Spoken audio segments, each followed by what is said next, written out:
You and I have been working together for a very long time, Benji. 10 years? I think over 10 years now at this point. I mean, on and off a little bit, but yeah, 10 years since we really started working together. And I have some picture evidence of that actually right here that we can bring up on the screen. So you sent this to me the other day. This is us working on a video way back in the day for Benji Man TV. Where did you even get that rig? So you know the story that you tell about me building the little PVC pipe slider skateboard thing? That's exactly what this is, but for a camera rig right there that I'm holding in my hand to stabilize a little bit. So I built that by hand. The more you learn about me, the more you'll realize that that is not abnormal for me. Here's another shot of the same shoot. Actually, this one is a more traditional tripod. I did not build that tripod, just to be clear, but this is just more evidence that we've worked together for a long time. Neutrally, you saw this one here. This is us shooting a video influencers video, I think. A whole series, I think. Yeah. Yeah, and we were. I don't even remember. Why did we go on the roof? That's crazy. Because it's easy to get to the roof. Okay. To the top floor. Well, one of the things you brought up on last week's show was the fact that, you know, we've taken a lot of photos together, and I used to do a lot of videography and photography for you, as you can see in all these images where I'm holding the camera. And I want to show you one of the most iconic pictures that I've taken in my entire time with you, which you also so gracefully sent. Neutrally, I don't know if we can hear you, but notice anything wrong with this picture? Bro, that girl standing in the middle of you guys, staring right at us.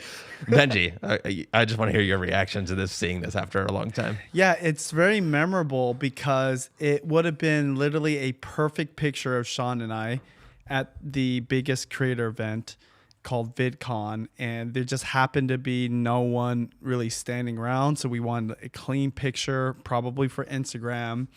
And then when I saw the picture after the fact, I was like, yo, everything's great except you forgot the person behind us just awkwardly staring right at you in between us. Hey, nothing against this girl, right?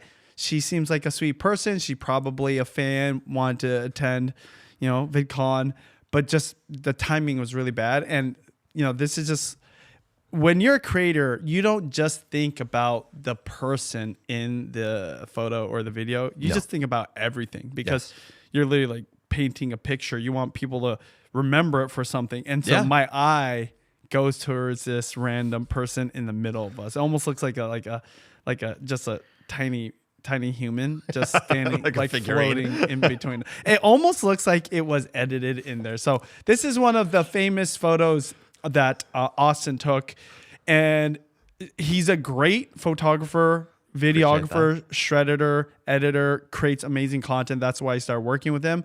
I just thought this was such a big fail, and I remember it because, again, it's just a simple thing of moving the camera to a different angle, waiting for that person to move, but no, none of those happened. And then he gave us the camera back as if that was like done.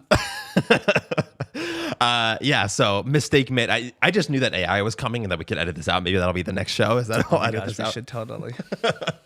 But I figured that this was a good example of something that's a broader principle, which is just that when you're a creator, as you were mentioning, it's important to pay attention to the big picture and also the details at the same time. Speaking of the details, last week we talked about the Osmo Pocket 4 that was coming out. And one of the features was, we talked about the leaked specs, right? And let me just read you again some of the features that I had here that was from the new camera. They said 1-inch sensor with 14 stops of dynamic range, 10-bit D-Log color support, 2x lossless zoom, and then in parentheses they say, I'm going to highlight this one, this is important, 2x lossless zoom, new hardware feature, 107 gigabyte built-in storage, 800 megabytes per second data transfer, active track 7, Osmo audio 4-channel support, 3-axis stabilization, and rotatable touchscreen. Now, let's play the clip here that shows exactly what we talked about last time. 2x lossless zoom. I think that this is an interesting one. I bet you it comes from the larger sensor, that it's probably going to be an optical quality zoom because it's going to just crop to the center, but there's going to be enough pixels for it to remain a 4K or 1080p camera. I bet, I'm not certain, but I bet you that's what's going to be happening. It might be playing neutrally. You'll have to let us know. Is it playing?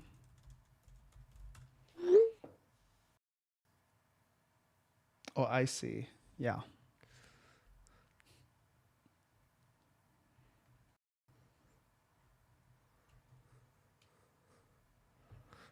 So I speculated that the 1-inch sensor, I called it a larger sensor, first of all, which was a mistake. It actually is the same size of sensor, but I speculated that maybe it was a sensor that was going to let us get a 2x zoom. The iPhone uses this trick where they have a 48 megapixel sensor, they crop in and they get a quote unquote optical quality zoom because you're still getting the full resolution. You're not actually losing resolution, but you're just taking that center crop of that sensor itself rather than recording at something like 4K and then cropping in. So you still gain that 4K image and stuff like that.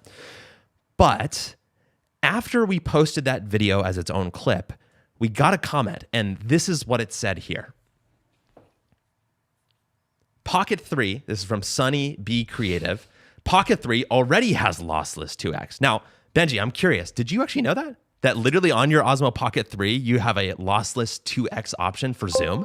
I think to a certain degree, it would still give you 4K even if you zoomed in, right? Yes, at 2x. This is where I think that they get fancy with the words to beat around the bush of the fact that it's not optical zoom, traditional zoom, a real zoom. And I can say that it's pretty good. I don't worry so much about the specs, honestly, as a DJI Osmo Pocket 3 user. So even when they say all these things, like I don't really have context with it. I can tell you one of my biggest complaints of the Pocket 3, though, is the zoom. Even with this lossless 2x, it's nothing like my Canon G7X or even my iPhone. So sometimes if I need a zoom, I'm oftentimes bringing out my iPhone to get the zoom content, and I intermix it with my DJI Osmo Pocket 3 content. So yeah, I knew that it had a pretty good zoom, but I want a real zoom. And I don't know if we were going to go into it, but it's glass. So DSLRs, they come with a big lens. Why that's significant and it's so heavy, that's glass. And that's where you get not only the true zoom capabilities, but it also kind of reframes it. It's hard to explain, but when you're just doing a digital zoom, even if it's lossless, it's different. It's just different. It's still just cropping at the end of the day, and that's not what I'm trying to go for when I'm trying to zoom. Yeah, and one of the reasons I bring it up is because I was like, maybe you do want to buy the Osmo Pocket 4 because you've been famously someone who's been hesitant to say that you might want to buy it because the Pocket 3 is so good.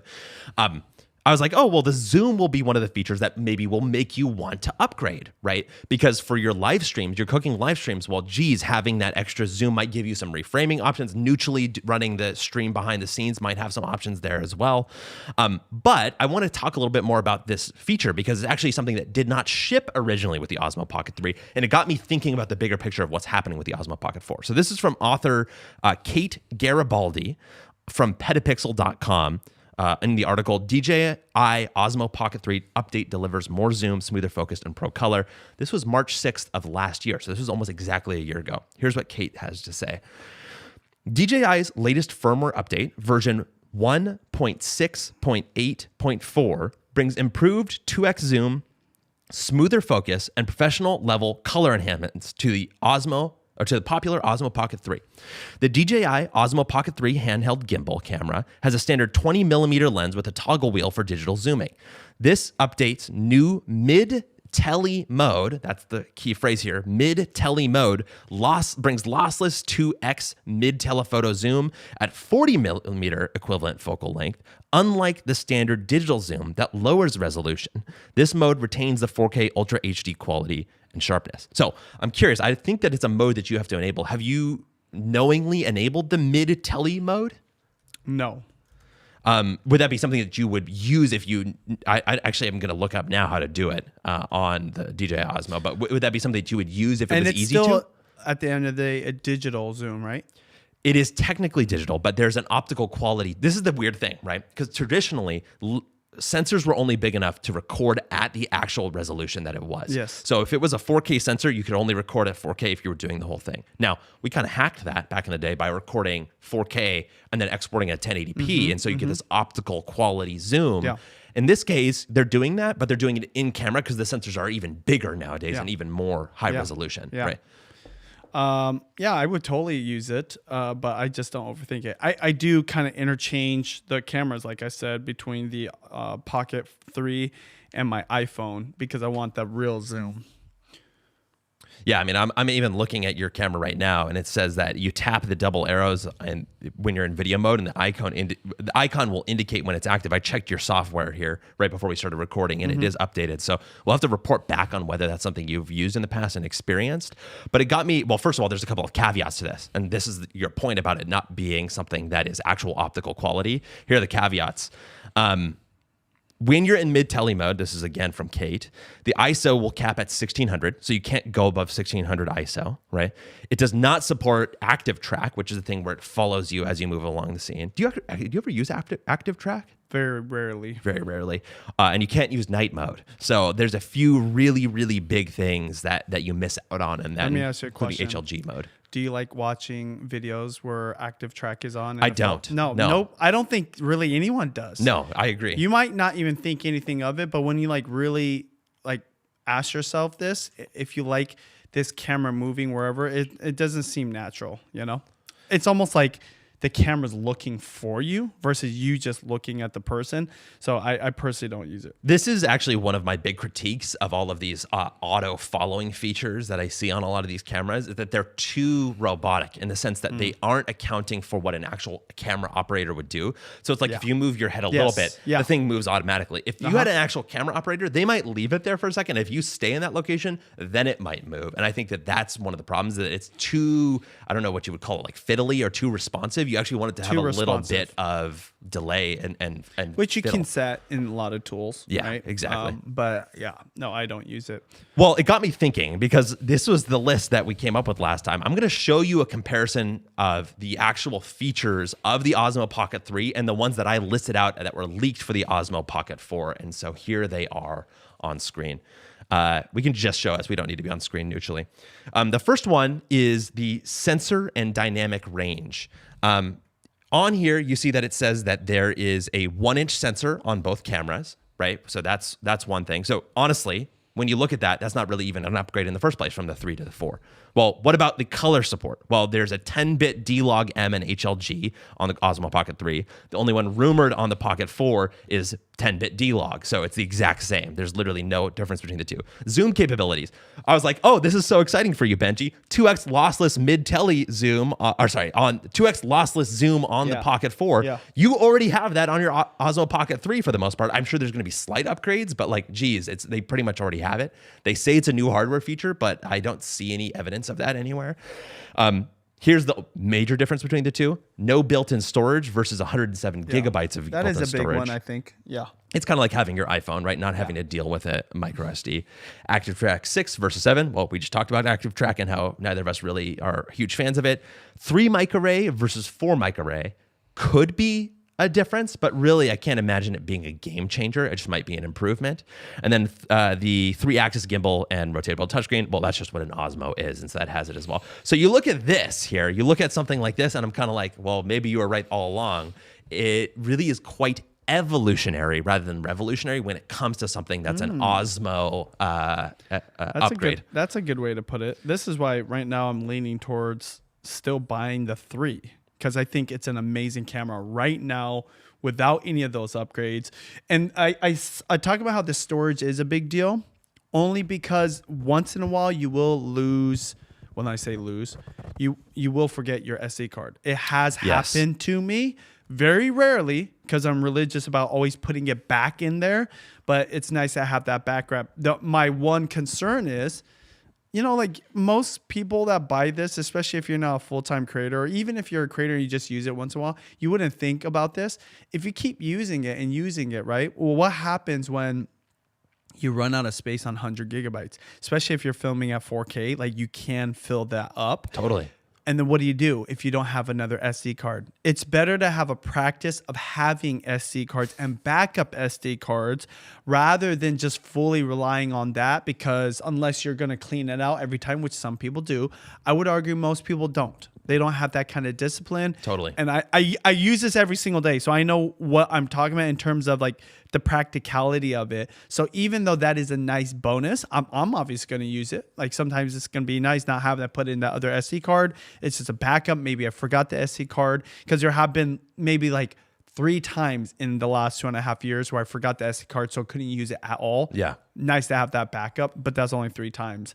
Yeah. But overall though, this Osmo Pocket 4 is not looking appealing enough to want to upgrade to the 4 and not get the 3 at the cheaper price. I'm assuming this will be a cheaper price, but I assume so too. Are you going to talk about the Pro today? We will talk a little bit about the Pro Okay, today. cool. So, I mean, I think that actually speaks louder to me about what is actually going on than like, is the Pocket 4 kind of losing a little bit of its, like justification for being bought. To me, this is my thing. The Pocket 4 is just an evolution from the Pocket 3. It's not like a huge upgrade. It's just going to be newer and better overall, all around. Speaking of the Osmo Pocket 4, yesterday I sent you a text message because I was on Threads, which I kind of have rarely been on there lately, but I opened up Threads and the first thing that was in my timeline was a tweet, actually, from this guy, or I guess you can call it a tweet, quote unquote, from this guy here, A. Fondo, who says, seems like a new DJI mic, new DJI drone called Lido, and DJI Osmo Pocket 4, and a new DJI Power is coming out. And I was like, oh, this is great. And if I were to zoom in, which unfortunately I can't do yet, we'll figure out how to do that later. On the sound one there, which I assume is the DJI mic one, it says April 28th. I'm like, Benji, it's coming out on April 28th. And I was like, okay. I'm going to get ready for that on the show because we talk a lot about DJI Osmo. Well, I started looking into it on the show for today because I'm like, oh, this is interesting new news. And I realized like I'm a total bozo because this was totally wrong. I didn't even scroll to the end because this is what was posted on April 9th. And actually at the end, he showed this in his carousel of images. This is from DJI on X saying, the world in my pocket, get ready for DJI Osmo Pocket 4, April 16th, 2026, 12 p.m. GMT, with, of course, a teaser for the Pocket there. And so they announced this on April 9th, which was just after our show last week. And that means I just totally missed it in my kind of timelines here. But the same day, Hey Castellu from Drone XL talked about this at dronexl.com. April 16th is the announcement for the DJI Osmo Pocket 4. Tomorrow is the day that they're actually going to announce this thing to the public, and we'll hear all of the details, which is kind of amazing to hear. Just Any an reactions to that? announcement. It's an announcement. It's not when it's going to be sold. And actually, this is what he says next. It's just the announcement, not necessarily the sale date. And he says, DJI Post confirms the launch event for April 16th at noon GMT. Based on prior reporting, Chinese retail deliveries are expected around April 20th, with U.S. availability likely in the final week of April. The standard Pocket 4 received FCC certification before DJI was added to the agency's covered list on December 22nd, 2025. Covered list for banned products. Yes, and we're going to talk a little bit more about that in a second. So U.S. buyers should be able to purchase it through normal retail channels, including Amazon and B&H Photo. Any reactions to the fact that they're releasing it tomorrow? Anything that you're looking forward to? Obviously, a big deal in the creator community. I mean, you've been getting all sorts of buzz about this around you, right? Yeah. I mean, I think it's exciting that they're going to make it better overall. But I think that it's all kind of confusing. Like, what's an announcement? I feel like it's been announced even through leaks or even their own stuff, right? That it's coming. And I don't know if the specs were leaked, so that must not have been them. So it's like, okay, yeah, let's just get it on the shelf. Let's buy it and let's use it and see how good it is. That's kind of how I feel about it. I'm over the hype. I'm actually not hyped up about it at all. Yeah, that's totally fair. And honestly, because you're not even really interested in buying it, unless maybe they will blow your mind in some way or another. That's yeah, the I think one that's thing what's that could interesting. reveal. I love this camera so much. It's weird to say I love a device, but this is just my favorite camera of all time, and I've owned a lot of cameras. I probably have owned at least 25 to 30 cameras. I mean, you look, this is one of my first vlogging cameras. You don't have to zoom in, but it's called the Canon PowerShot ELPH 110 HS. This is the one you would bring to the club. That's right, Neutrally. We used to go to the club with a camera and take pictures of each other in the early 2000s and 2000s before our phones were the business casual days where you would wear it like that to the club. Yes. Okay. Is this gonna turn on? And yeah. And so, anyways, this is everyone had this in their pocket, or girls had it in their purse. So from this to the A7Ss, we're using OBS, like all kinds of crazy ones. But this one, I want to say one thing about this. I think that is kind of relevant to us nitpicking all these upgrades or these new features. You know what makes the DJI Osmo Pocket in general so amazing? It is not even any of those features. It is number one, the form factor of it. I mean, you just put these two together, okay, against my shirt. You had to hold it like this, which already is like kind of funky, right? You had to choose this, or you're going to choose like this, and then to flip it around, you had to kind of like do this whole thing. And if it was on, you have to be careful. You don't want to touch the lens or whatever, right? Just some context here. Sorry, before you continue. Benji has been vlogging for almost 20 years at this point, right? And so you know all of the gripes of someone who has to use these cameras on a daily basis for filming almost anything. Sorry, I just wanted to say that before you continue. In terms of uploads, we're getting close to 5,000 vlogs with these cameras that I'm talking about. But this thing, right? And I'll take off the tripod function, which again, it comes with a tripod that fits right into it. And it's got feet that you can fold like this. But the fact that you hold it like this, it's much more natural. And then the lens, look how fast I just turned that on. Before, you would have to take your finger and awkwardly get to the power button and then readjust your hand. No, I can do everything from this position. And then if you guys can't see it, I can reverse the lens towards me or away. And my hand doesn't change like positions at all. It's very comfortable. Yeah. And I can hit the record button. I can turn it off. Look how quickly I can turn it off. Nothing else. It's the same as me turning it on, except the reverse. I know when that lens goes into. I wait for that last clip. It's like a good feeling for me. That's what makes this camera amazing.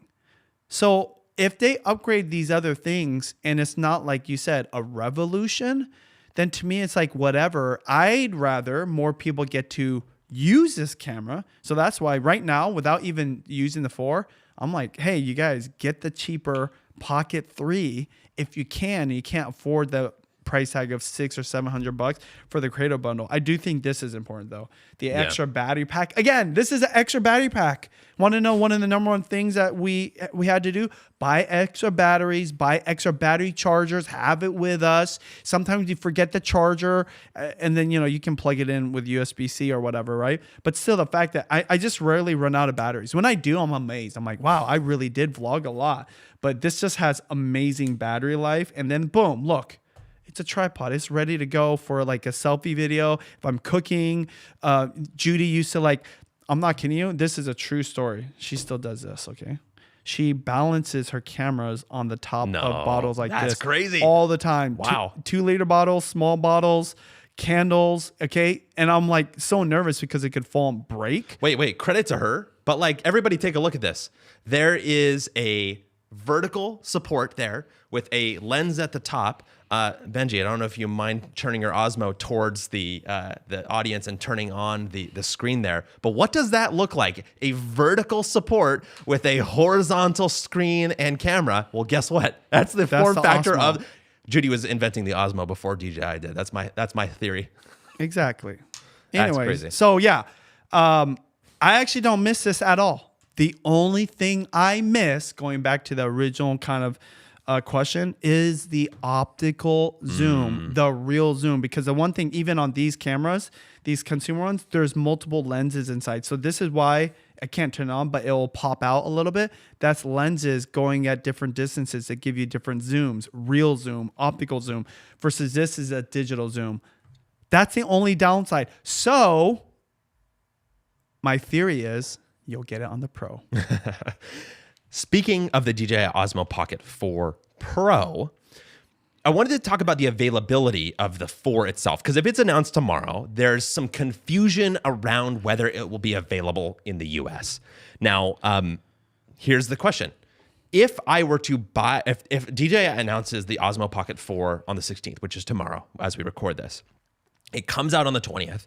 Can I buy one in the United States? Because guess what? Back in the day, in December of 2025, there was a DJI ban that kind of came across the FCC.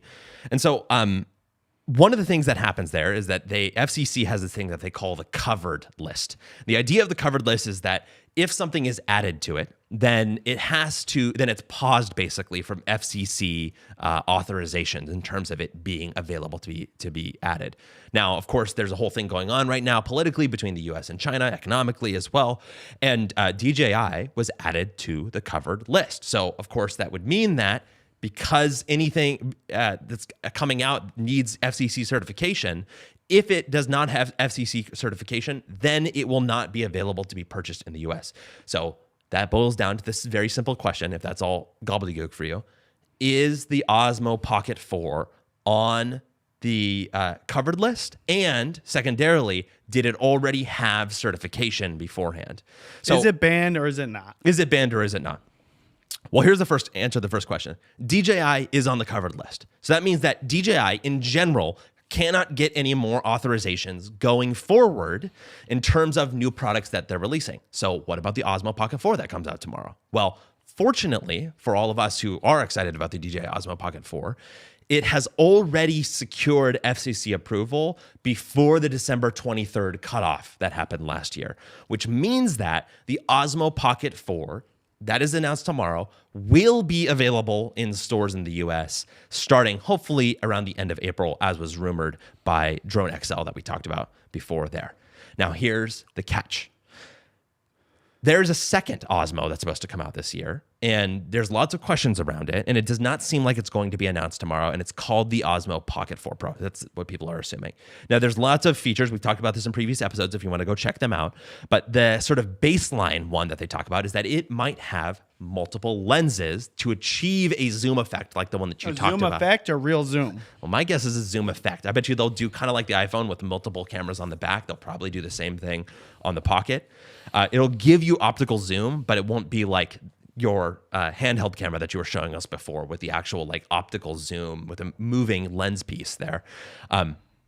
Regardless, the Osmo Pocket 4 Pro is not have approval at this point. Oh, snap. So even if the Osmo Pocket 4 is announced tomorrow and is released, then the Osmo Pocket 4 Pro will not come out in the US because it is not approved. Well, then we got to go to Japan this summer. By the way, I bought my first DJI Osmo Pocket in Japan, partly because I was there and it was available, and the exchange rate and no tax. It was just slightly cheaper.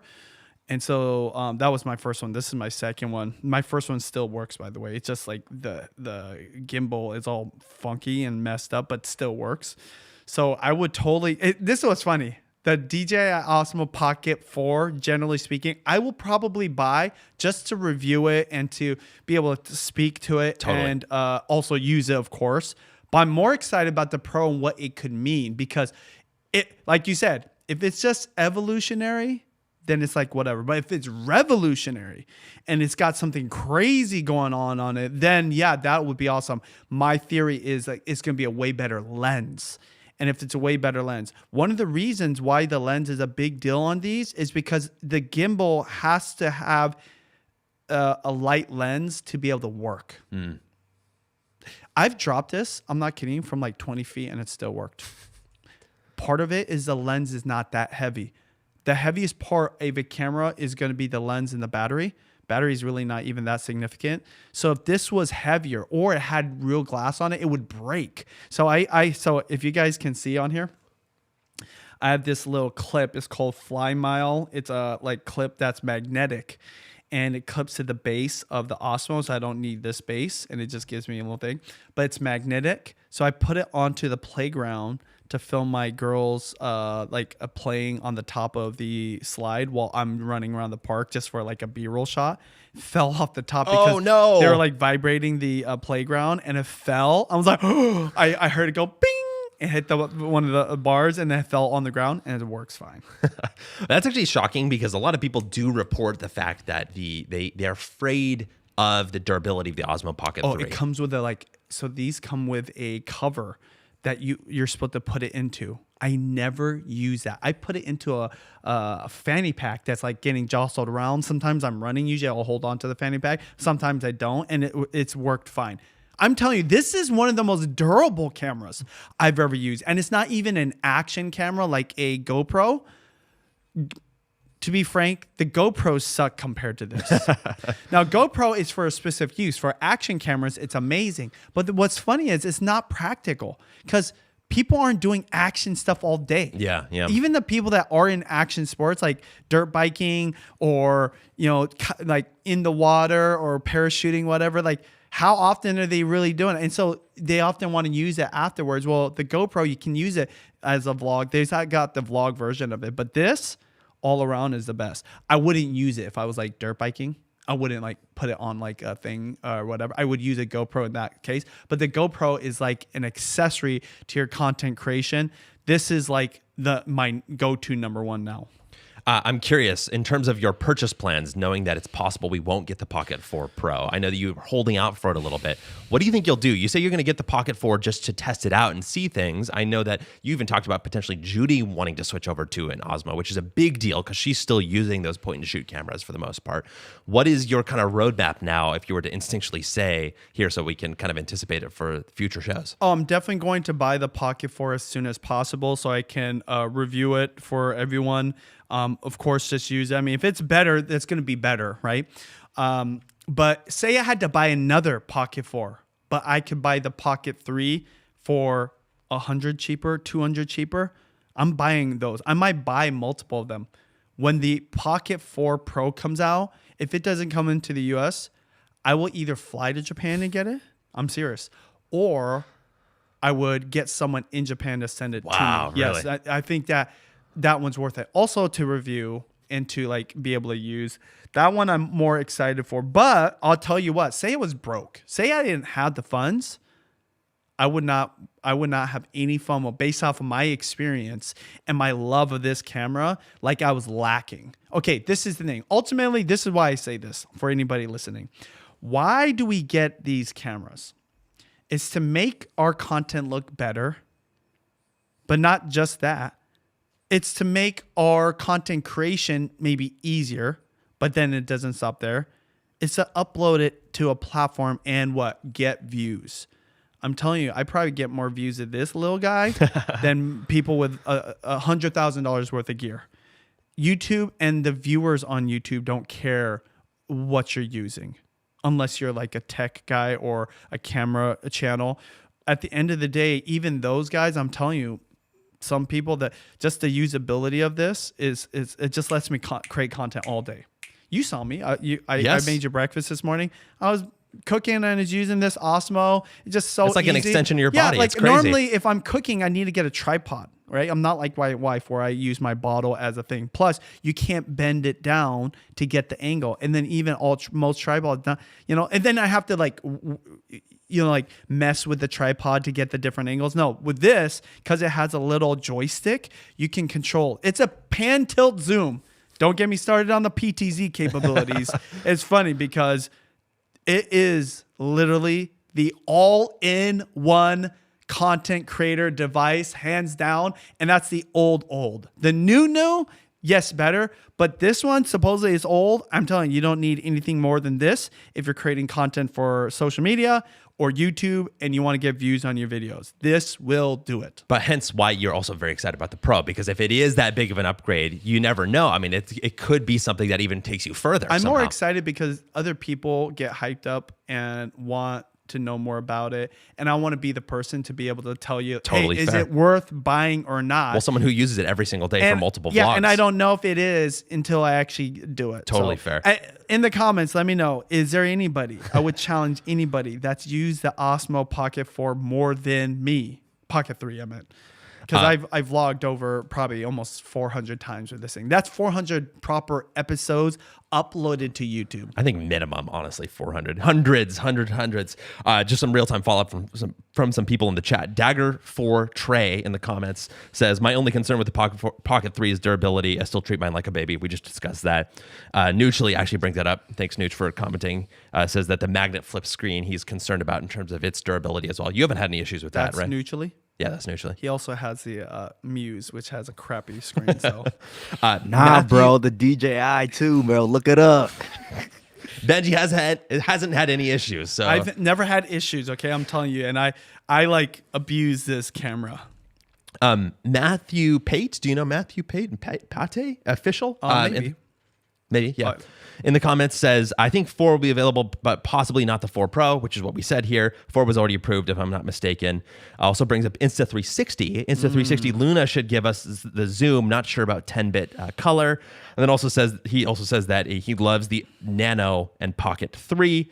Dagger4 Trey then comes back and says, DJI Osmo Nano seems like an interesting vlogging camera as well. And then to answer a question, Matthew Pate wants to know, what's the vlog channel? Benji's channel is at Benjiman TV. It's his vlog channel. He does his live streams there. He does his Costco vlog. He does other vlogs there as well. But the other vlog channel of Judy's, the family vlog channel is It's Judy's Life. So check those two out and see what Benji's footage looks like in his vlogs. You talked about the BTZ. And it's great timing because we love the Osmo, not just for vlogging, but to use it for live streams. In fact, we just posted a video about this, about our behind the scenes, about how you use it in your cooking live streams. And that's because we are very fortunate to be sponsored by Ecamm, your Max Creative Studio. And everything in that video that we created was powered by Ecamm. And Ecamm enabled the PTZ function on these cameras in order for you to make your setup way, way easier. Now, that was just the hook for us because we were like, oh, this is awesome. Benji can go live stream once a week, twice a week now. Before it was like maybe once a year, twice a year. So major change in terms of the amount that you've been live streaming. But it also made us think about other setups that were possible. Now, of course, we're running this show with Ecamm right now, which is amazing. But Ecamm isn't just for going live. We love going live. We think live is a huge thing that's going to be increased this year. But in terms of the things that you can do on Ecamm, you can also just create content. And actually, even more than that, if you're not a content creator, if you're someone who's just recording, I don't know, your daughter's play or something like that, it's something that you can use to set up an entire production in a very easy way. And actually, I wanted to talk about that experience that you had, Benji, about using it to record your daughter's play. Walk us through the whole story and tell us about how this setup with Ecamm made it super easy. Yeah, well, to give you guys some background, it used to be called Ecamm Live because it was known as a live streaming software. So if you want to go live on YouTube or even other social media platforms, this is what you use. Well, it's so good at that it can also just serve as a production tool. So meaning traditionally, you have a camera and you have somebody that's usually called a camera operator or just a photographer, right, videographer that's manning that camera. So if you have multiple cameras, you can have multiple people on your team, okay?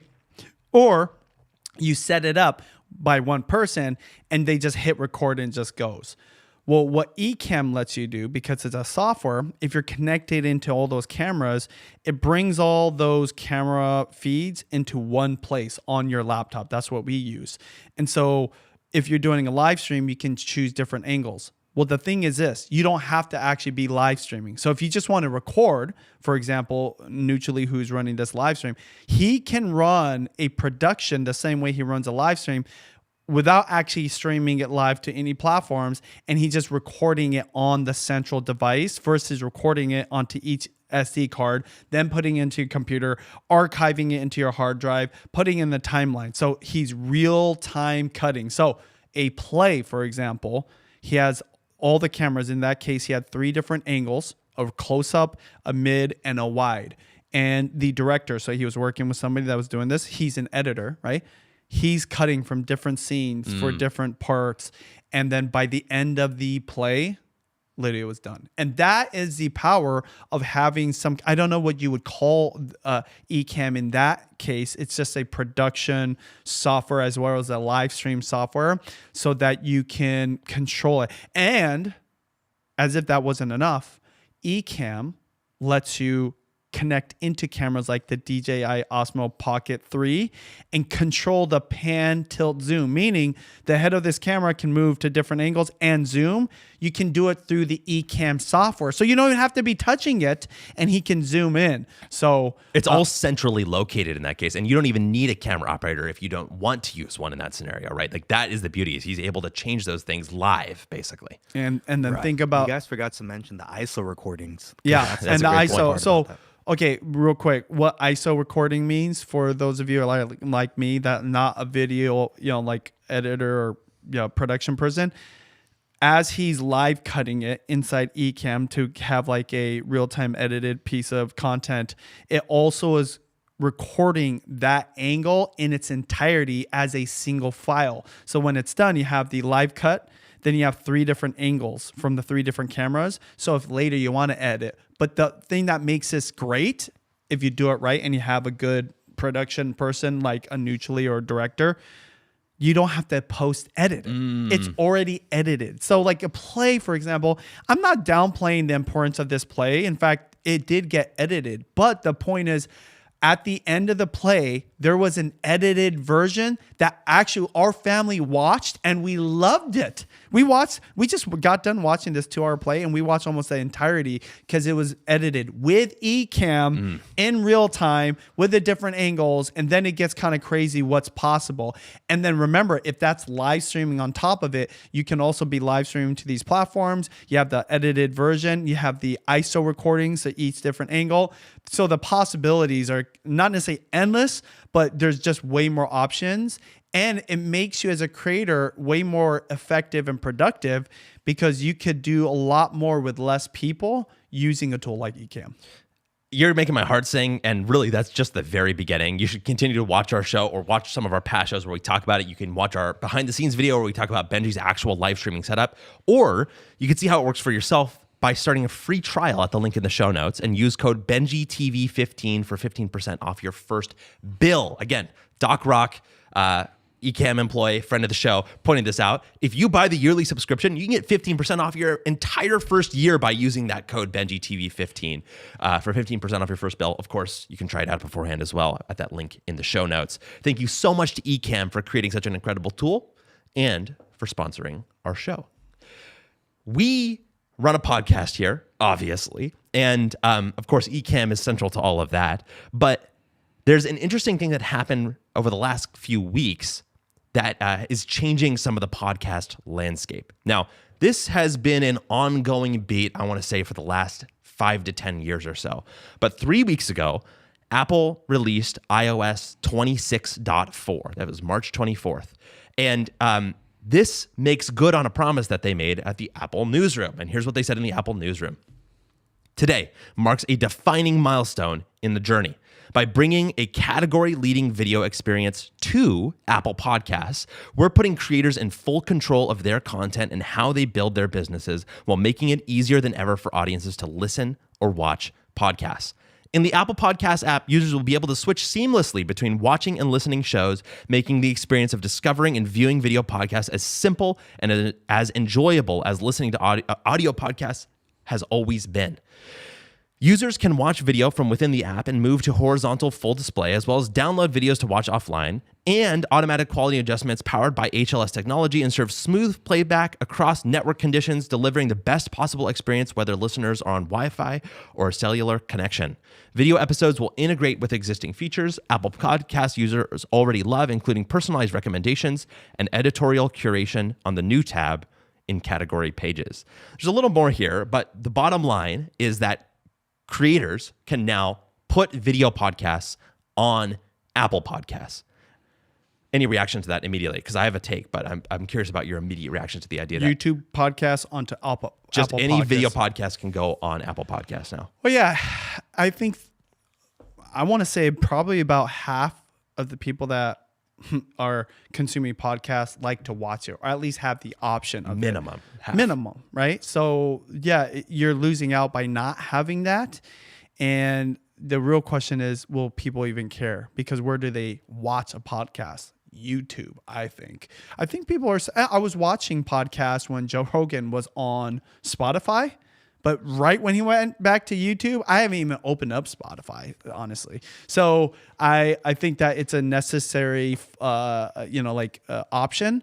But does it really move the needle for them? It's just kind of like necessary for them to do it. Yeah. So this move towards video podcasts has been a trend over the past, I think, 5 to 10 years or so, right? Back in the day, when podcasts were almost an exclusively Apple thing. Like if you look at the share in terms of the amount of people listening to podcasts, it was something like 80 to 90% of people listening on Apple Podcasts, Wow, which they is just really screwed that up. crazy. Over time, more and more, and there's a whole debate about this. Doc, if you're in the show notes or if you're in the chat, I know that you have feelings about this. There was lots of discussion about, podcasts are these things that are audio only. They're distributed by this very specific technical thing called RSS. They're open, things like that. And so people kind of wrote off YouTube as not really true podcasts. And I think that's maybe fair. You could argue that. But regardless, like people think of podcasts and they think of YouTube nowadays. So if you say podcast, they're probably thinking video. And so here are the rankings of all of the current breakdown by Edison of where people listen to their podcasts. Are you ready? Listen or watch. Listen or watch. Actually, you want to take a guess? Oh, what's like the hierarchy? Give me the top 3. Oh, top 3. Definitely YouTube, I want to say, is number 1. Okay. Yep. Ding, ding. And then I want to say number 2 would be Spotify and then Apple. Ding, ding, ding, ding, ding, ding, ding. Winner. YouTube at 33%, Spotify at 26%, and Apple at 14%, actually. And by the way, there's a huge category there too. 27% other, right? So there's a big category of open podcast players out there. But if you're looking at who you're targeting as a creator, if you're on YouTube, you're covering a big portion of the podcast market at 33%. YouTube and Spotify, that's over 50% at that point. But if you're at YouTube, Spotify, and Apple Podcasts, you're, 30, 40, you're almost at 75% of the entire market if you're on all 3. But the problem is that if you were trying to post a video podcast to Apple Podcasts before, you wouldn't have that option. So you were missing out on, maybe a little bit less than a quarter of the market, a fifth of the market. Think about what you just said, though. Apple was the place to listen to podcasts. What year was that, would you say? Let's just make it conservative and say 10 years ago. Okay, even 10 years ago, that's 2016. Okay, yeah. They were the place to listen to podcasts. In 10 years, it went from the majority to literally 3rd on the list, and they're just finally starting to do video. That's why I made the comment. You didn't really react to it. They really screwed that up. Totally. And I agree with you in that sense. But I think Apple right there, they were trying to stay true to the original idea of what their podcasts were. Now, for them, who cares, right? It doesn't necessarily matter. By the way, they're not really monetizing this, so it's not like a business opportunity for them. But my point is from the creator's perspective. Who cares where Apple is in the rankings, right? They're up there, and by the way, them adding video will have them start to fight back a little bit in terms of the rankings. Yeah, so you could say you could potentially grow your audience 10% just from that alone, now that they have the option. Because I'm a good example of this. I didn't want to leave YouTube. I went because Joe Rogan went to Spotify, and just I appreciate some of his conversations, some of the guests he has on. And so I was only there for him. I was kind of like a little bit hesitant. And I was like, forget it. I'll just get an account, started listening. And then when he went back, boom, I'm gone. Great example of because there's something I want there, I might go there. Or the fact that in reverse, because I'm already on YouTube, I want to stay on YouTube. So if there's somebody that's already on Apple, they don't have the video version, they're okay listening to it. Well, now the video version is available, and you're one of those creators that does upload video podcasts. And maybe before you didn't, because they didn't have that. Well, now you can consume your podcast can be consumed by more people now that are already at Apple that aren't on YouTube. I think that this is important to your point, because format matching is what I'm going to call it, quote unquote format matching, is something that lets creators get more reach by default. Now, the term that you and I talk about, Benji, and this is another term for the audience if you don't know it, is syndication, right? Yeah. Maybe you've heard of this before outside of the creator economy. If you've heard of it within the creator economy, it's been kind of hot to talk about it lately when it comes to short form content. Or brand deals. Or brand deals, yeah.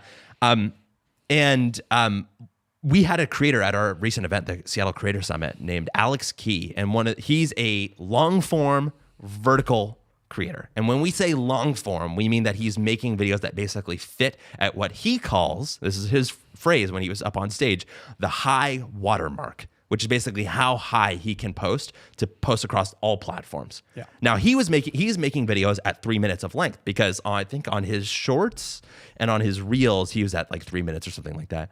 But there's all sorts of things that he got feedback on, which is that, well, guess what? On TikTok, I think you can post like an hour now. On Reels, you can post like 20 minutes and things like that. Wow. But for a long time, this was an issue for creators, right? Because the formats didn't match. On TikTok, they wanted you to post things that were longer than a minute in order to get monetized. But on YouTube, you had to post things that were shorter than a minute in order to get things there, right? On the YouTube Shorts tab. On YouTube Shorts. So all over the place, it was kind of a mess, right? And so the idea of having formats that match across podcasts, right, that where you can do the same thing across things, lets you syndicate to more places and just multiplies your reach just inherently, basically, which is without any extra work, really, other than like you have to upload there. Or if you're using a tool, what's a tool that lets you upload to all of them? There's podcasts, services where you upload it to one place and it does the uploading to all these other places for you. Yeah, exactly. And so, to me, and actually here's I was when I was going in on this, I was like, okay, let's go back and research where all of these high water marks are across the things. Here we go. And actually, do you think you know them off the top of your head? There's some really weird ones in here. I did kind of mention a couple of them. High watermarks for length? Yeah, let's do TikTok, Shorts, and Reels. TikTok, Shorts, and Reels. How long can you post? What is the maximum length out for that vertical short form? Let's start easy. What is the maximum length for Shorts? 3 minutes now. 3 minutes. You winner. TikTok. This one's weird. An hour and 10 minutes. Explain what you mean by that to me, because you're right, but I'm not sure if you're right. 70 minutes. It's actually 60 minutes. Oh, okay, yeah. If you upload it. But the reason I was confused is because it's an hour if you upload it to like the site, but it's 10 minutes if you do it in the app, I think, actually. Oh, so really? An hour and 10 minutes. I didn't even know you could get to the site on the URL. I think so, yeah. That's new to me. So they force you to go use the actual app. Isn't that weird, too? They like make it different between the two of them, that you can't upload 60 minutes on one versus the other. That's crazy to me. It probably has something. I'm not even, a programmer. It probably has something to do with making the app work slower if that's happening versus quick, right? Because, ultimately they just want you to consume content. It's not made for uploading. Think about this. Why does Instagram have an edits app separate from Instagram? Why don't they just do the editing within Instagram? Because not everybody's a creator, right? That's probably why. That's what I'm saying. Not everybody cares about uploading 10 minutes. And so the wear on it, I'm assuming they just want it to. What's the number one complaint when people use the internet? Speed. Slow, right? It can't be slow. So it's got to be fast. So anyways, yeah. And I said an hour and 10 minutes because I thought I heard that. But yeah, I knew it was about an hour. Okay, final question. Reels. Maybe that's why I said an hour and 10 minutes. That's what I mean. That's why I was confused. I was like, hour Reels? and 10 minutes? Well, you said Reels is 20 minutes. It is. And there's a caveat. Do you know what the caveat is? I don't know. Okay, so we were... Oh, the live stream? Oh, well, that's actually interesting too. That's more of a loophole. Let's talk about the loophole here in a second. So for those of you who are watching right now, if you want to know a hack about how to get longer reels, we're going to show you in just a second. But there is something that's going on now. Meta, God bless their hearts. Sometimes they can do some really weird things when it comes to being a creator. In my opinion.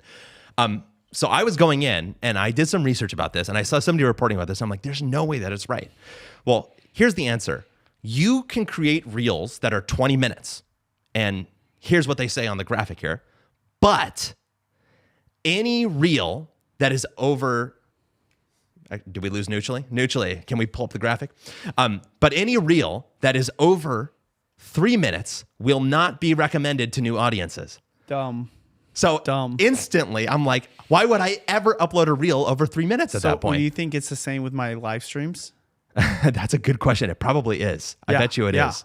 So here's the hack. Benji, you want to share the hack about how you get longer reels than 20 minutes? So as you guys know, we're live streaming this podcast. I've been doing way more live streams in general. So my cooking live streams through Ecamm go up to YouTube Shorts tab, just YouTube Classic, Instagram, and Facebook. Well, on Instagram, it's a vertical live stream. So it's called dual stream using Ecamm. When the live stream is done, it gets archived. Well, I can turn that into a Reels. I don't know what the limit is because I've done like an hour and a half and it just uploads. Now, what's crazy about what you just said, it doesn't go out to new audiences. It does not. So that means, like, it might, generally speaking, my live streams don't get as many views. But just to give you another example, my last taco one that I just did with Neutrally, I just liked my own live stream. Is that weird? That was 54 minutes. Okay. And that got 15,000 views. Wow, really? But that must only be my followers? Well, I don't know because it doesn't specify here Okay. for live, so I'm not sure. Okay, yeah. And then so when I started doing it a little while ago and I did my first one, oh yeah, and this one had my daughter in it, 30,000 views, and that was us making pizzas. So you know what? I'm just curious too. Let's look at the insights. One of the things that I obsess about is AVD, average view duration. What's the average that any one of these 30,000 people watched it for? Okay. So some people might watch it for 10 seconds. Some people might watch it for 10 whole minutes. On YouTube, oftentimes if I do an hour-long live stream, I'm getting up to 25 minutes. So the average person sits and watches it for 25 minutes, which still blows my mind. Well, on Instagram, the AVD right now is saying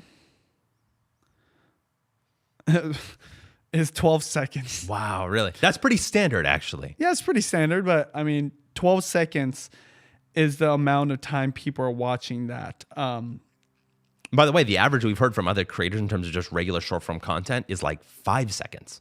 Yeah. So anywhere between like 5 and 10 seconds is the average. So 12 seconds on the high end of that, but like compared to YouTube, it's night and day, right? Yeah. I mean, multiple orders of magnitude. Well, I'm going to go to the same live stream I did on YouTube of that pizza, and I'm just curious what the AVD would be for that one, just to give you a comparison, right? So that was 12 seconds for my pizza one that got 30,000 views. Remember, this is across 30,000 views. So Yes. that means that there's probably a lot of people that watch it for 45 minutes or 30 minutes, but then there's probably even more that watch it for like 2, 3, 4, 5 seconds. So that same pizza one from a while back on the vertical version of it, by the way, the stats, look what happened to my 18,000 views. Oh, interesting. Huh. But engagement, so what do you think it is? The average view duration? You're going to laugh at this, actually. Average view duration. Average view duration of the vertical version of that pizza live stream. It's 12 Ooh. seconds on Instagram. What do you think it is on YouTube? I'm going to say 2 minutes. Neutrally, what do you think it is? You're going to laugh when you hear this. I was gonna say 3. 12 minutes. 12 minutes? 12 minutes. So 12 On the vertical. seconds on the vertical one. Dang. So 12 seconds on the vertical Instagram live stream Reels, and on the YouTube Shorts tab vertical live stream, it's 12 minutes. Like, what are the chances of 12 seconds, 12 minutes? Okay. That is the power of YouTube, by the way. And then on the horizontal one, what do you think it is? So 26 minutes. If you guys don't know what I'm talking about, on Ecamm, this is why you should be using it if you're live streaming. I'm going both horizontal and vertical from the same feed. I'm hitting both tabs. Yeah, what do you think it is, Neutrally, on that same one that's 12 minutes on the vertical version of YouTube? 25 seconds. Okay, yeah. Are you even listening? We just said 12 minutes on the YouTube version of the vertical. The horizontal one, what do you think the average view duration is on the horizontal of that same live stream on YouTube? I feel like it's a trick question. 12 minutes. Okay, so it's 12 minutes on the vertical. You said, what'd you say? I said 26 minutes. No, it's 18 minutes. 18 minutes. Okay, right between still us. longer, but still 18 minutes is wild, right? It is. That all those people were hanging out with me for 18 minutes. Talk about connection and relationships and trust. That is the best way to do it. And so I think there's something there. By the way, I'm finding out a lot. I don't know if we're going to talk about it, and maybe we can do a live stream specific podcast. Live streaming is hitting like new levels. Well, I think it speaks to the broader power of long form in general, especially ultra long form, which is one of the reasons why we do a ultra long form podcast here. And that's also why we're talking about podcasts, because the last thing that they say in the newsroom from Apple, to bring us all the way back to our original discussion point, which is that the new video podcast experience empowers creators. Creators distribute through participating hosting providers and ad networks, maintaining complete control of their content and monetization. Acast, Art19, and Amazon company, Triton's Omni Studio, and SiriusXM, inclusive of SiriusXM Media, AdsWiz, and Simplecast are supporting HLS video at launch with additional providers to join in the future. For the first time, creators can dynamically insert video ads, including host-read spots, unlocking access to the broader video advertising market while maintaining full creative control. Continues to go on to say some of the other things like that, but that's all to say that it's interesting to me that Apple is talking about in their press releases creators themselves. They've been doing this a lot lately. It's just another thing for us to watch. But you mentioned average view duration. We obsess over it almost every single day when we look at our videos. And that brings us to the film room, the segment of the show that is the director's commentary for the channels that we run. I wanted to talk about a brand deal. It's been a little while since we've talked about brand deals, but you on your cooking channel, on Benji, or your food and cooking vlog channel. Is that what you call it, your food vlog channel? Yeah, I do. I call it my food vlog channel. On your food vlog channel, you did a brand deal recently on something that I don't know if you would consider it a vlog, but is a short form piece of content. Now, I want to share an image that you sent to me right after you posted it, which is this one. So here you show me at the very top, a screenshot of the video itself. Underneath it, you showed me a small version of the performance, basically, of what was going on. And at the bottom, you show me the view count. So we'll come back to these in just a second. So I promise that it'll make more sense. And did you mention it's on YouTube Shorts? This is on YouTube Shorts, not anywhere else in terms of what we're analyzing here. Now, here's what you said to me, and you see at the very bottom, it cut something off. I did that strategically, everybody. Here's what you sent to me afterwards. I didn't expect this AVD. And my immediate response was, I have thoughts. Now, I want to get into that in just a second. I haven't revealed what the AVD is. We just talked about it a little bit. I think that the average that we've heard for a short form piece of content is something like 5 seconds. I'm just going to put that out there as like the benchmark for us.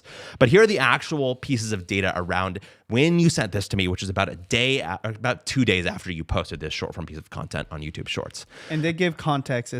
Isn't it like a minute long? Yeah, this shorts. We're going to take a look at that in just a second. So here you have the ranking by views, which is 1 of 10. So on this one, just a couple days after, you had a 1 of 10 video, which means that is the best performing of the last 10 shorts that you posted. View count was almost at 20,000 just a couple days after, which was awesome. Percent viewed was down a little bit, which we'll talk about in just a second. And the likes were about average for you. Again, at the time, it was about 20,000 views. Now, here it is, just as of this morning. So 20,000 views back then. It was still 1 of 10. So it was still the best performing of the last 10 shorts that you posted on that channel. It was at 32,000 views at that point, about the same average percentage viewed, and about the same in terms of likes. So here it is again in terms of this, which brings us back to the message you sent me. Still going up. Still going up. Bit. Didn't expect this AVD. I have thoughts. Well, as you mentioned, Benji, this is the video that you posted. It is 1 minute and 8 seconds long on there. And here is the average view duration that you got. 51 seconds. That was when you sent it to me, by the way. Screenshot it again this morning. Still at exactly 51 seconds. Almost, well, actually, literally on the dot, which is crazy to think about. I want you to tell me why this was shocking to you. This is a brand deal, by the way, guys. So they're watching most of the video here. Why was this shocking to you? Well, we just talked about the importance of AVD, the average amount of time the average viewer is watching your content. The more they watch, obviously, the deeper the connection, the more they're actually like observing and learning and taking away from your content. And generally speaking, short form versus long form almost always wins out. We just talked about 12 minutes, 18 minutes versus my Instagram one, it was 12 seconds, okay? So on shorts, typically it's kind of the same thing, right? The average is going to be very low because one, it's on a platform or it's a format that people are trying to quickly swipe through. So a lot of times they swipe through and then, sometimes sponsorships, it just gets swiped right past. So you get an average view duration, regardless of sponsorship or not. That's in the, I always say 5 to 15 seconds to be generous. Generous. That's at the high end. So when I see 51 seconds, honestly, I thought it was a glitch. I still am questioning 50 if it's a glitch. It's a great thing. By the way, brand, love it. Totally. Okay? They're They love watching it. the whole thing. The people who watch this are watching the whole thing. And It's so amazing. if you don't know, should I talk about what it is yet or no? What do you mean in terms of like what's in the brand deal? What's the video? Let's watch the brand deal actually here. Neutrally, if you can cue up the audio and I have the video here as well, just give me the thumbs up when we're ready to go. Okay. I'm going to play.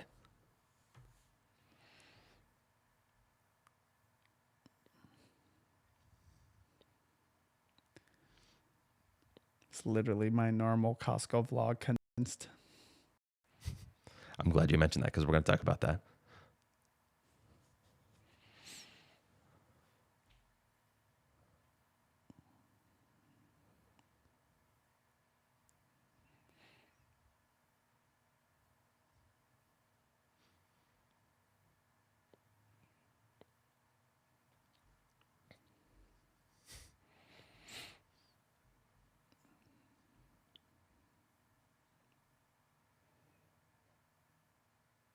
ASMR action.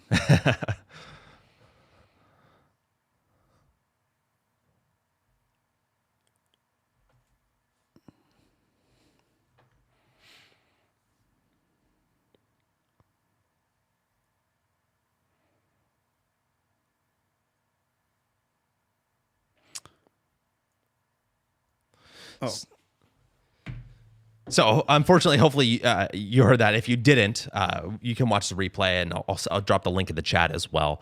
What you saw there is Benji doing a condensed version of his vlog, which is the thing that stood out to me when you said that. So you go into the Costco, you pick up the item that you do, you check out, you take it, you review it after the fact, and you give us your thoughts about the thing. Now, tell us how that's a smaller version of what you do in an average Costco vlog. What do you do in an average Costco vlog that compares to that? Yeah, so if you have followed me in the last couple of years, I have a new vlog method where I focus on one thing, but I'm still telling a story, whether inside the vlog itself or the vlog is the story. So I usually start on the outside of the Costco warehouse. I show myself going in, I pick up my ingredients, maybe talk about, each different product. I show myself checking out, and sometimes at the end I'll be in my car or whatever. So that was just a condensed version, very vlog style, very organic, no pun intended. I don't know if it's organic now, to what I do. So my audience already likes that style. This is just a shortened version. The real question always is when you do a long form, and I'm probably on the longer side, will that audience like my shorts, which is on the shorter side?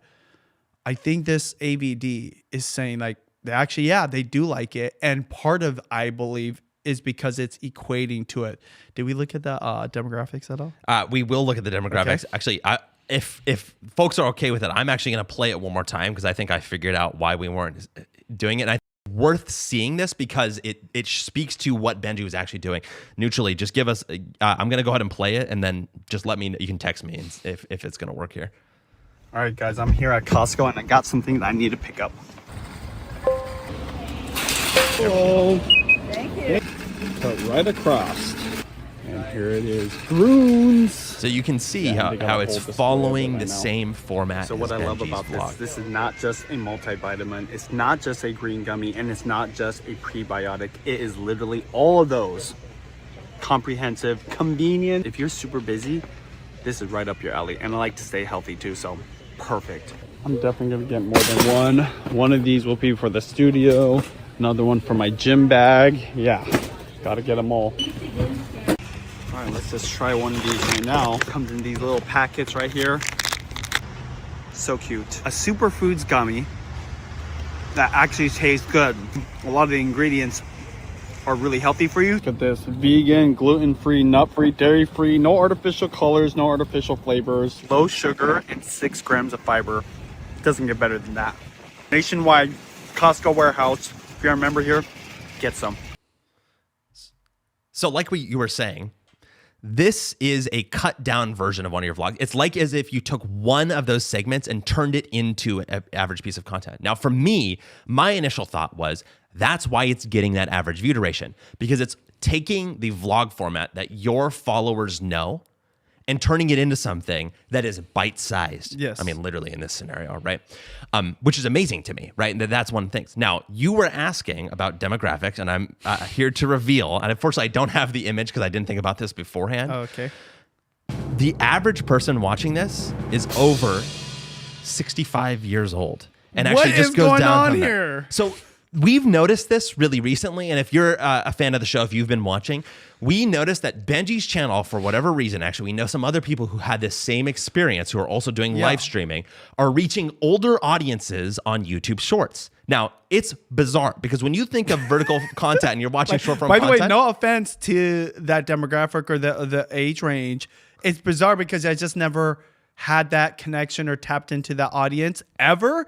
And I never would have expected them to want to watch my content. And that's over 20 years of you making content on YouTube and Yeah. Facebook and Instagram. And people have grown with me. crazy. So the age or the demographic usually matches who I am at that time.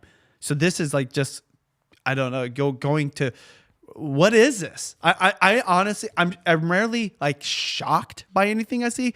This, I'm flabbergasted, to add in a fun word. So one of those amazing things about this is that you are reaching this unusual audience for your traditional demographic of what you're used to. But we've noticed in the past too that when you've done brand deals, what brands might do sometimes they'll run ads against your thing. So this was a question: is this why your video is overperforming? Because this was a very well performing video for you, right? Yeah. I, of course, attribute some of that to the fact that it is basically your vlog, because people understand what your vlog is. They see a piece of content from you and they're like, oh, this is awesome. This is just a short version of what his vlog usually is for me. Now, the answer is no, they were not running ads against it. In fact, your piece of content here is getting a very healthy amount of organic traffic from the Shorts feed, from the YouTube home feed. But do you know what the #1 source of traffic is on that video? I'm looking right now. It says external. External. And guess which external source it is? Google. Google is your #1 source. 99% in terms of your external sources, but that means about 70% of the views on this video have come from Google right. traffic. So let me break this down. Let's think about logically from the content itself, or more specifically, the product. It's a health product. It's a multivitamin, all-in-one, prebiotic gummy, okay? So who is health conscious? Well, that demographic would be. In fact, they are the ones maybe shopping there the most because they're starting to take supplements or, getting to the part of life where they need to be more conscious about it. That's the logical part of it. But then what's interesting is I see this happening on just my normal live streams. When I say bizarre, like maybe this one-off from that logical product standpoint and just thinking about their buying behaviors and what they're purchasing, including at Costco, but it's across the thing. So I don't know what is happening. Hello to all the 65 plus audience that watches me on that. It makes me think too, again, it's weird when like viewing habits and behaviors match a change in the technology and the device. Okay. Yeah. They also weren't able to tap into what I was doing because they were on a platform like Facebook. Okay. Which, Or by the even way, broadcast TV, on honestly. broadcast TV. Yeah. How many of us have observed people of that age or that demographic now starting to be on their device more than the TV?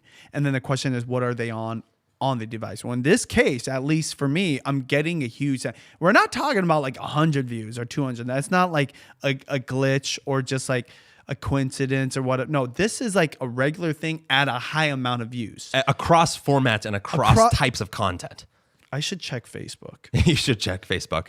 And so to me, this is the amazing thing, right? Is that people talk about shorts as a discovery mechanism.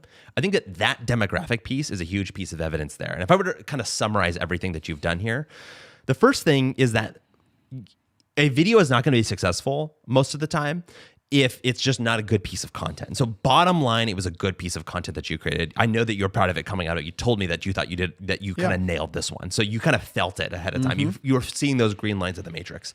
The second thing is that you can juice the algorithm a little bit by speaking to your audience directly, the people who are watching your long form content who maybe aren't of that 65 plus demographic, right? And I think you did that by matching the format and scaling it to fit the format of shorts, which was really cool. Now, the third piece there is that because you made a good piece of content, and not only that, you made a good piece of content for your audience, the algorithm turned to it and was like, this thing actually might have a chance of success outside of its audience. Now, because it's on shorts especially, we've noticed that because that's reaching that older demographic, well, YouTube just went crazy on it. It went and said, hey, we're going to show it to everybody. And it went and it showed it to everybody 65 plus, apparently, right, in that scenario. But even in the 55 to 65 range was a high number too. And that was so successful that it ended up showing it on Google search, which is kind of like the ultimate holy grail of search, in my opinion, because it just has so much search content.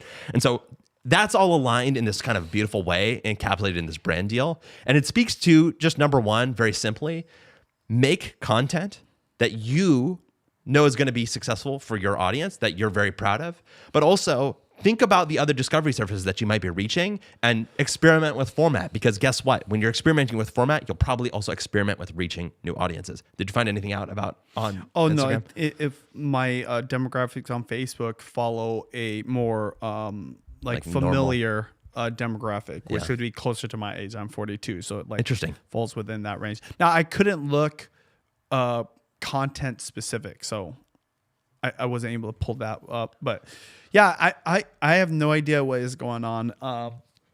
And so we know that because we also compare that to the horizontal version of a lot of content, and the demographic is totally different.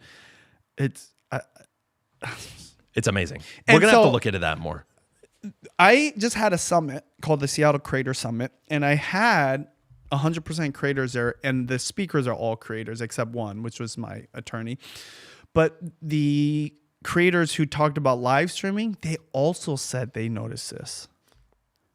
Like, how is that across not just my content, but across different creators of a different demographic? And they're significantly younger than me, and they're also tapping into it.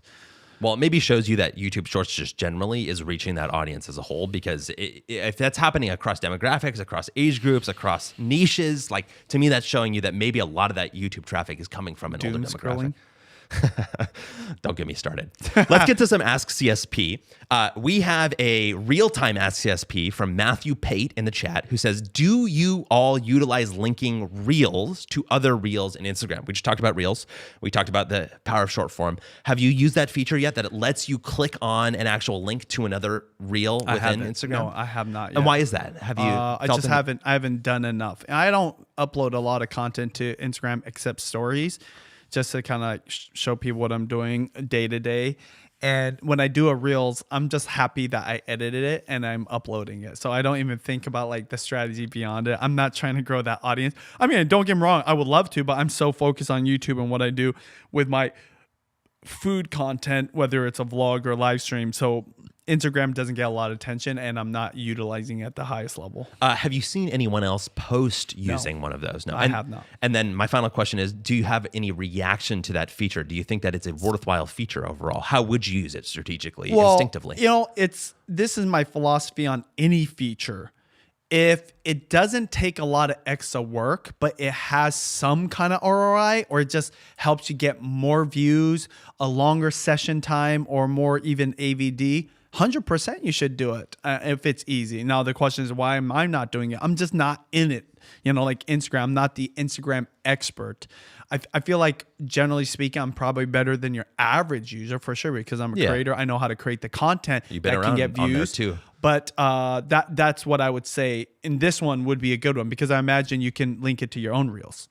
That's kind of the point. Yeah. Or if you did a collaboration, you could do a call to action to that other creator's Reels, on that link. And if you can do it, it's just, yeah, again, it's like controlling where the person goes next versus letting the person's swiping behavior determine what they watch, which in that case is not them, it's the algorithm. Exactly. You're actually acting almost as a algorithm replacement for that person, which is smart because all these short forms, the best thing for short form creators is the algorithm helps you get discovered. The worst thing is the algorithm also gets the viewer to someone else's content. Very true. In this case, you kind of keep them inside of your, environment and in your library of content. I wonder, I talked about during our Seattle Creator Summit, the idea of a show. I almost wonder if you could do a thing where you link to the next episode of the show at the end of something like that. Yeah. People would watch 10, 20, 30 episodes. There's this guy, I don't know if you know him mutually. It's called something Mike. He has his his uncle, right? Who's significantly older. I feel like they're probably from the East Coast, maybe from the South. And so this guy, he's a creator. He always has an uncle and is making comments about him. It's so hilarious, this guy's reaction to his like nephew's just, like shoe size or his outfits. He's like literally cursing at him, just telling him how dumb he looks or whatever. That I just want to watch everything. So usually I go to their Instagram profile and I'll search through. When I say search, I'm just like clicking on one and then it lets you scroll through that library specifically. So if they're doing that for me, and I can just click and I don't have to go to their profile. I don't have to decide where am I going to go. Am I going to go to the top ones first or whatever? Yeah, you should totally do it. And if there is a call to action, and so if there's a show, I mean, what do we do when we're binge watching a show? We wait for the next episode unless it's not uploaded, right? You have to wait till the next week. So anything that's a show that lets you binge watch, and if you can be the creator to create that, you should. Yeah, it reminds me of end screens on YouTube, right? Like the idea of it linking to another piece of content. That's something that YouTube has had for a very long time. Similar kind of idea that you can push them to another piece of your own content that you suggest or that the algorithm suggests, right? Yeah, the difference is people never really thought like that from a content creation standpoint. We weren't thinking about creating a show, even though there was some shows. And you just like determine, do I want to watch this or not? Because, I mean, I don't know. It's just interesting thinking about that function. I don't even know if we use it. We just use the automated one for the algorithm to determine what they watch. We still have it at the end of my vlogs. And so we just pick the one. So it's just a different season right now. And a show format is, as I said a few times, guaranteed satisfaction. And if you can help them find that next guaranteed satisfaction, especially with longer vertical videos or just longer content, my gosh, you're winning. And I think the platforms would love it as long as it's guaranteed satisfaction. I think one of the things too that, and I don't know exactly how the feature works, but I think linking out to other people's stuff, I know we talked about keeping people kind of within your own ecosystem. There's a lot of power and a lot of precedent on the internet in terms of internet history with blogs and YouTube videos and things like that, where there's either reaction clips or even just curation, right? So it might open up a world where you could do content where you're curating other people whose stuff that you like and you're pointing people in their direction, and you can kind of tailwind off of that as a curator, which is something that was harder to do in the past. In my opinion. Let's get to the next question. Last week, we talked about how we created a live stream build video that got 12,000 views on a channel with 400 subscribers. By the way, we're at 18,000 now. It's still going up linearly. And in it, we talked about some of the ways, and inside the video itself, we talked about some of the ways that we got the entire thing set up using Ecamm, using your M5 MacBook Pro, using your DJI Osmos, and then using something that lets us control things remotely. Which gets us to this question here from Roberto Lopez 606X, who says, what do you use to control remotely? Neutrally, you're not in the studio right now, and yet you're running our show remotely. What are you using in order to make this work? That's correct. I'm not in studio. I'm using TeamViewer. Yeah, and actually, TeamViewer has been awesome for us. I think that it was originally your idea, and actually, you've run shows using TeamViewer for a long time now, which is kind of amazing. Gives you kind of the latency. Setup, we been using this hybrid setup since COVID, because that's ultimately why we had to figure out how to work together still, because of the government mandate and all of that. Yeah, we had a Saturday morning show, I believe, at the time, and Neutrally would come into the studio and ride. would run the production inside the studio. And so to keep things going, in fact, I was like, this is an important time to keep going. Yes. We figured out this remote function, which we thought was going to be temporary. Yes. I mean, even at the time, we thought it was going to be like 3 months or what. I don't even know what we were thinking. It was just like, this won't go on forever. We work more remotely than we do in person. And when he went to college, again, working remotely, running everything in this studio So now seamlessly. Yeah, right now we're using ObSpots. Shout out to ObSpots for sending these sick cameras. Those are PTZ function, so he can change the angles, he can zoom in and out, all remotely, like you're seeing right now, and that's all cool. And because we got good at this, when I say we, he got good at this. I just show up on camera. He's controlling my live streams in my kitchen.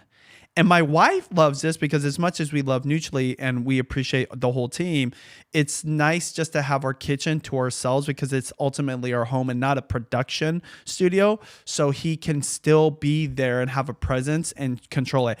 On top of it, control my DJI Osmo Pocket 3s.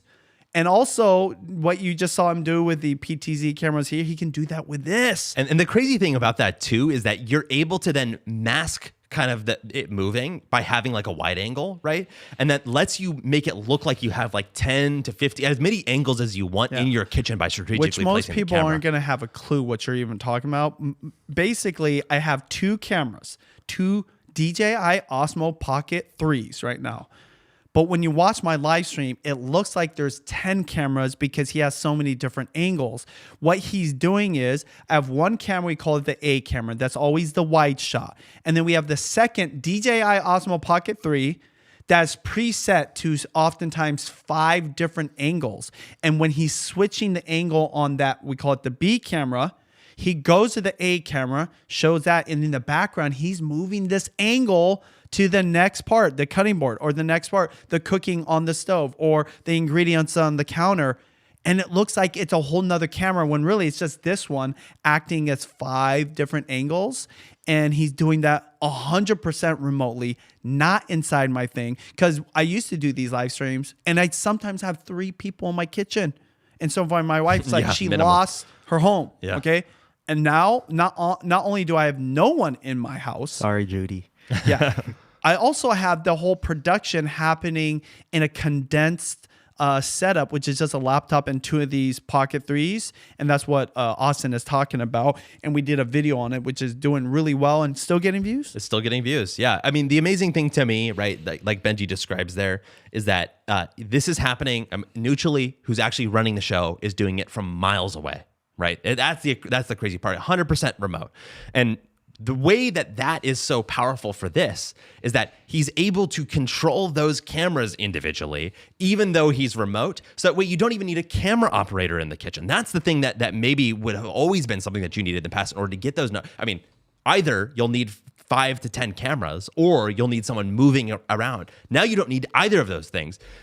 And that's only possible because of our show sponsor, which is Ecamm Live. Because when you plug in those PTZ functions, you actually get the ability to control them with little joysticks by software on the screen using TeamViewer. And so it's just a perfect setup. If you're interested in learning more, let us know, and we'll try and create a video for that as well. Ecamm is the GOAT. It is the And GOAT. I just wanted to harp on one thing you guys were mentioning, how like the limitations we had with our old setup is with the Roland had limited input. So if we have 10 angles, we would have to have 10 different static cameras.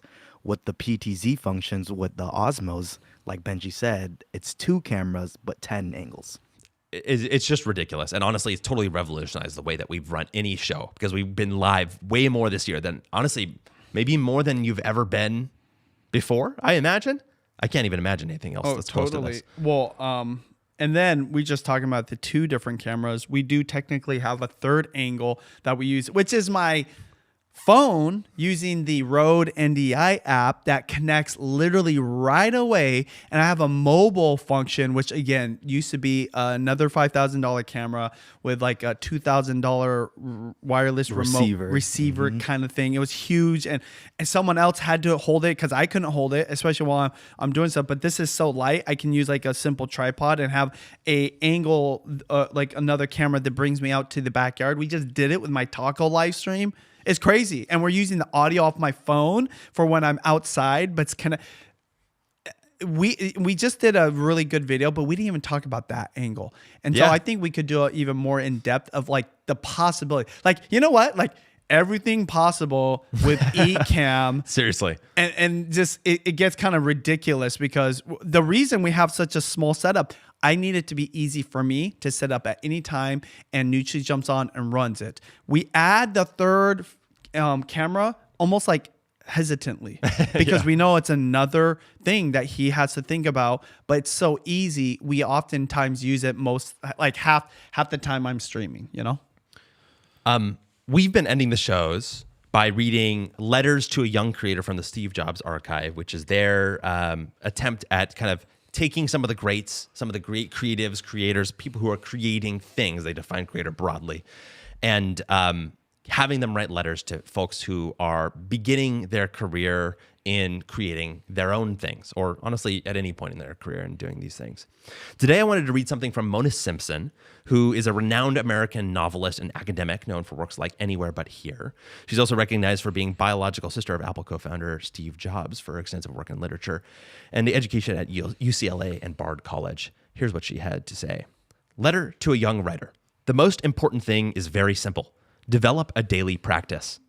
Art is not a project or a business or even a career. It is a life. I once had a teacher who advised, if you can imagine any other possible thing to do, perhaps you should pursue that. Because this is the way for those who abide no other way. There is no formula. There are people who work best at dawn. There are those who work best at night. Get up every morning and work. You are what you do every day. Realize this is a very long game. Begin to figure out how you're going to conduct your continuing education. Richard Fond once said, marry someone who thinks that you being a better writer is a good idea. Don't think about building a career. Think about making something every day. Begin your education not only in writing, but also in reading the work that has come before you. Learn how to read deeply and productively. Develop your discernment. But never become so refined in your judgment that it stops you from generating new work. Try to cultivate community with other people. This is going to be your life. Find ways to enjoy it. Start a reading group. Found a literary magazine. Found a reading series. Don't let periods of depression with a character of, quote, I'm not good enough, end quote, envelop you and cost days of life. At the end of such an episode, you find yourself back at the beginning. Live more. Write more. Avoid ranking and comparison. I may prefer to be Beckett or Kafka, but at best, I could only ever be a good imitation. The best you can be is the best you can be. And that's what's to be striven for and discovered. And that really, fundamentally, has nothing to do with what anyone else is doing. Mona Simpson. Benji, your thoughts? Yeah.